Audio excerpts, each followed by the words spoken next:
విందాం. దేవుని వందనాలండి. అయ్యగారికి అమ్మగారికి వందనాలు.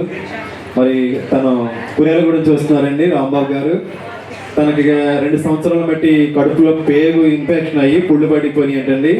మరి 2 సంవత్సరాల నుంచి మరి మెడిసిన్ అయితే వాడుతున్నారంట. వాడినా సరే మరి తగ్గట్లేదంటే చాలా విపరీతం బాధపడతాం, ఏ పని చేసుకోలేకపోతాం, మరి భోజనం చేయలేకపోతాం, చాలా ఇబ్బంది పడుతున్నారంట. మరి ఎవరో సహోదరు చెప్పారంటండి, యెహోవా గిరిజనుల మందిరం కైకి వెళ్ళమ్మా, అక్కడ దేవుడిని స్వస్థపరుస్తారని చెప్పారంటండి. మరి యెహోవా గిరిజనుల మందిరానికి వచ్చిన తర్వాత మరి నొప్పి వచ్చిందంటండి. తను అనుకున్నారండి, ప్రభా మరి 2 సంవత్సరాలు నేను మందులాడుతున్నాను, మరి ఇక్కడ సందుకు వచ్చాను ప్రభా, ఇక్కడ ఎన్నో కార్యాలు చేస్తున్నాను కాబట్టి ప్రభా నన్ను స్వస్థపరిస్తే యెహోవా గిరిజనుల సాక్షి చెప్పుకుంటాను అనుకున్నారంటండి. మరి ఇక్కడికి వచ్చిన తర్వాత దేవుడు స్వస్థపరిస్తారండి, మంచి ఆరోగ్యం ఇచ్చారంటండి. ఇప్పుడైతే నాకు ఏం నొప్పి లేదు, నాకు బాగుంది. 2 సంవత్సరాలు చాలా బాధపడ్డాను.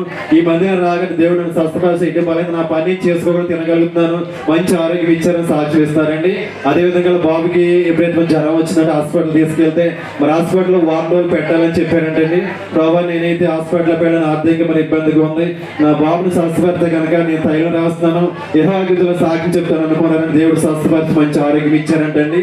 మరి అదేవిధంగా ఆర్థికంగా మరి కుటుంబంలో ఇబ్బంది కలిగిందంటండి. అతను అనుకున్నారంటే ప్రభా నాకు సహాయం చేయి, నీ స్థలంలో సాక్షి చెప్తాను అనుకున్నారంట. ఆ విషయంలో కూడా దేవుడు సహాయం చేసి దేవుడు కుటుంబంలో 3 కార్యాలు చేశారు. దేవుడి సాక్ష్యం దీవించి ఆశ్రయించిన కాక.